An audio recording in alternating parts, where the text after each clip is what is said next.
So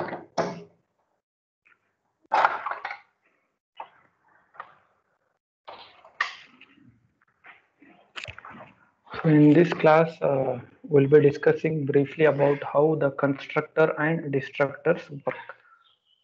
So we know that constructor will be called whenever an object of a class is created. When we have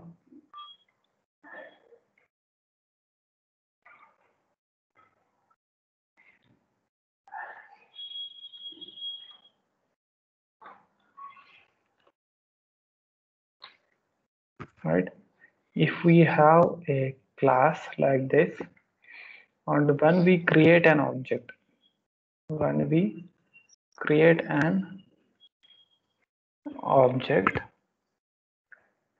then constructor will be called automatically. Constructor will be called, it will be called automatically. Now that constructor will lead to creation of an object. That means an object will get created and implicitly the constructor of that object will be called. The purpose of the constructor is to initialize the data members of the object or perform some initialization operations during the execution. That is what is purpose of the constructor. Basically, the constructor will allocate resources whichever will be used by the object, and it can also be used for initializing or giving some initial values for the data members of the object. Now, after the completion, there will be some time when object is not required. Object is not required. That means at the end of execution, we may not need the memory occupied by the object, or object may not be required. So we should take resources back. That means we should take resources back from the object. So to do this, we can invoke, that means you should perform some terminating operations. While terminating the object, you may have to perform some of the certain set of operations. Those operations we can write it in the destructor. Those operations we can write it in the destructor. That means destructor function will be called at the end. What destructor does? Destructor will take away the resources. Destructor will take away the resources. Destructor will take away the resources. So that is what is happening in the background whenever we create the object. And along with these fundamental things, any set of code you can write within the body of the constructor and within the body of the destructor. We are free to write any of the codes within the bodies of the constructor and destructor.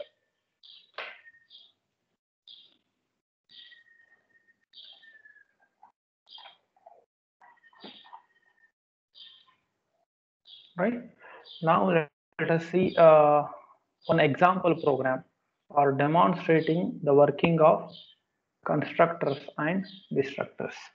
So this is the class definition. This is the class definition which has one data member x, and these are the member functions. 4 different member functions are present within the class. The first member function is a, another member function is there set x, get x, and another a. So we know that a constructor is an member function which is having same name as that of the class. So name of this member function is a and name of the class is a. So hence a method, this member function is nothing but the constructor. This member is nothing function is nothing but the constructor of the class. Whereas the same member function, if it is preceded by the tilde symbol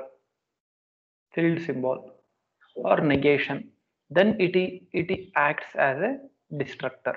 It acts as a destructor, and these are the normal member function which we already know, right?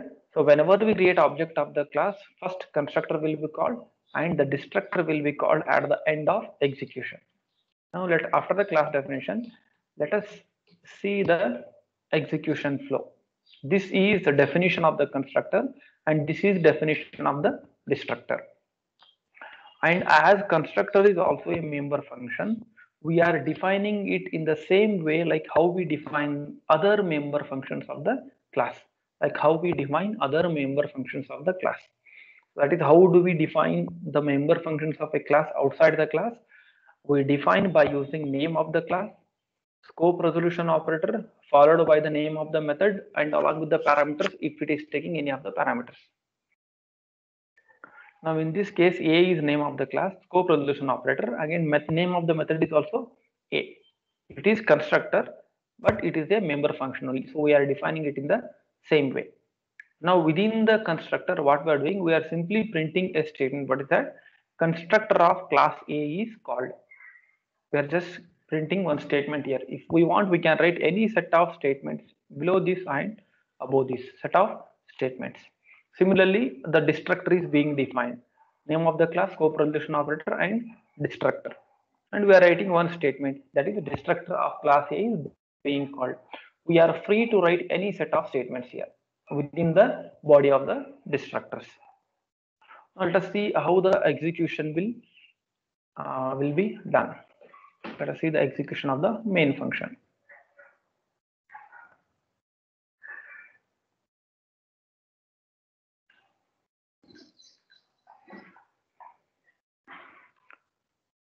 Right.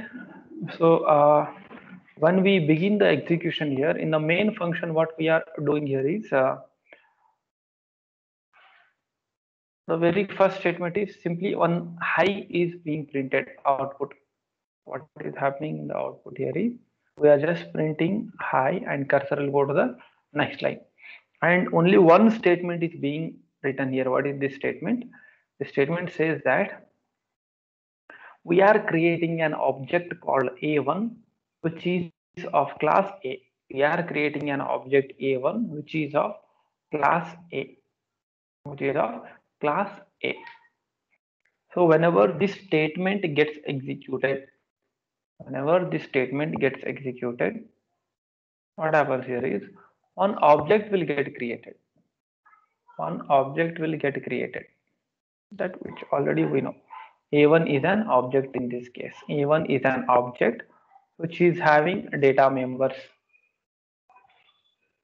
A1 is an object which is having data members. What is the data member in this case? X, and member functions and all. So it will be having the memory will be reserved for the data members of the object. Now we know that whenever we create an object, the constructor of the class will get called automatically. That means what is the constructor after creation of this object? Immediately this constructor definition will be called. So now what is happening in the constructor? In the constructor, we are simply printing one statement. What is that? Constructor of class A is called. So that will be displayed. Constructor of class A is called. Right? This is how implicitly it is working, even though you are not calling it explicitly. From the main, we are not calling that method. We are simply creating an object.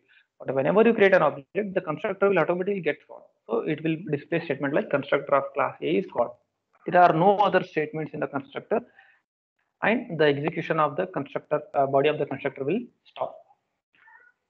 Now after the object is, once we create the object, what is the next statement in the main? Next statement in the main is end of the program. Simply one statement called end of the program will be printed here. End of the program. End of the program will get displayed onto the screen. Now immediately when the object is going out of the scope, or object is not required in the memory, then the destructor of that object will get called. So when the object is going out of the scope of this object is between this opening bracket and this closing bracket. After the closing bracket, we don't need this A. After the closing bracket, or after the scope of the object A ends, we don't need the object. We don't need that. That means the destructor for that particular object should get called. Even though we are not writing anything here, exclusively what happens here is now the destructor implicitly the destructor of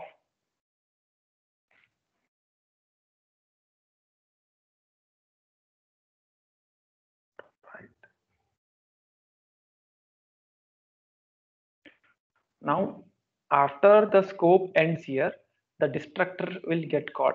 That means just before the scope ends, just before the termination of the main function. Not after the termination, just before the termination of the main function, because we know that there are no other statements in the main and the scope of the object is ending. Then what happens? The destructor will get called. What is happening in the destructor? Only one statement is being printed. What is that? Destructor of class A is called. What will get printed on the output? Destructor of class A is called. Destructor of class A is called. This is how the constructors and destructors will work. This is how the constructor and destructor will work.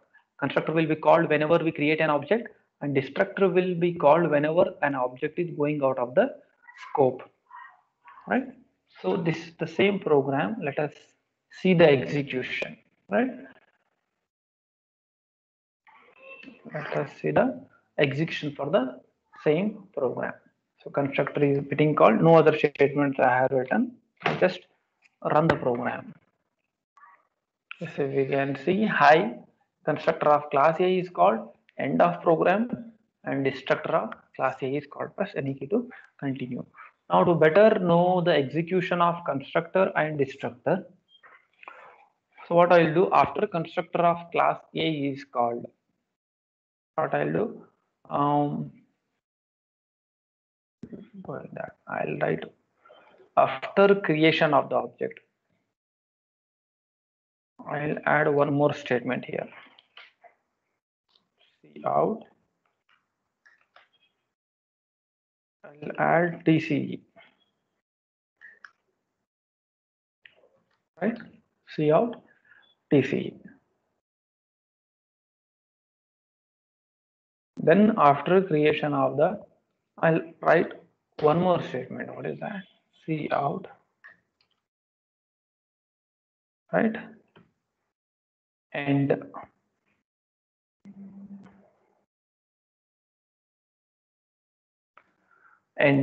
I have added one more statement. Now what happens in this case? First these two statements will execute. Constructor of A will get called. Then end of program will be printed. End will be printed. Then destructor will be called. Then destructor will be called. Let us see the execution. Yes. Hi TC, constructor A is called, end of program, end destructor of A is called. Basically, they are called, constructor is called in the beginning and destructor is called at the end. If you want, you can write any other statements in the constructor. Yes, constructor of A is called. I'll write one more statement in the constructor. This can be used for object initialization. I have added one more statement.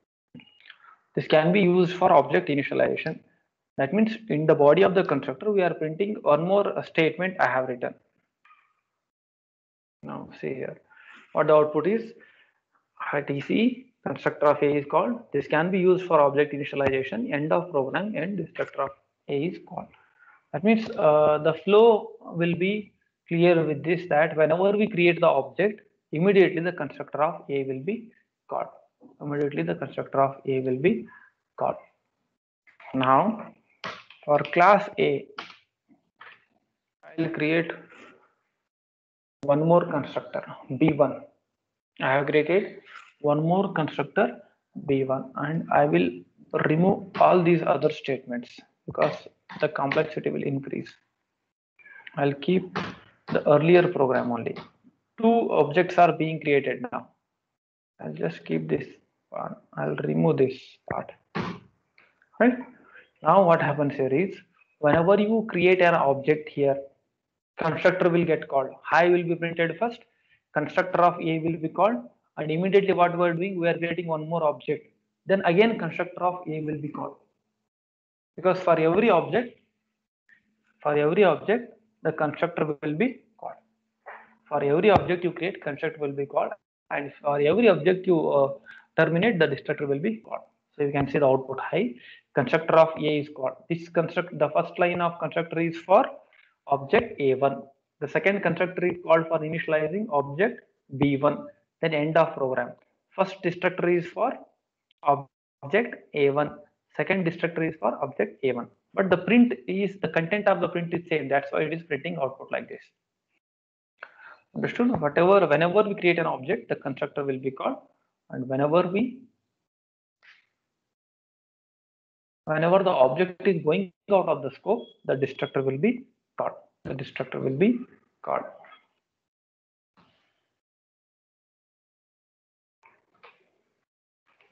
Right? This gives the different. 1 second. I'll first explain that. See what I am doing here is I am just printing an high here. Then we are creating one object. That means what we expect now. The constructor has to be called. Then the end of program will be printed. Then call the constructor of B. Then at the end call constructor of both A1 and B1. That is what we expect. Right? High constructor of A is called, end of program is printed. Then constructor of A is getting called. This is destructor for A1 and this is destructor for B1. So this flow will help us to understand that constructors are created whenever an object is, constructors are called whenever we create the objects, and destructors are called when the object is going out of the scope. This was about the brief explanation about the constructors and destructors in object-oriented programming.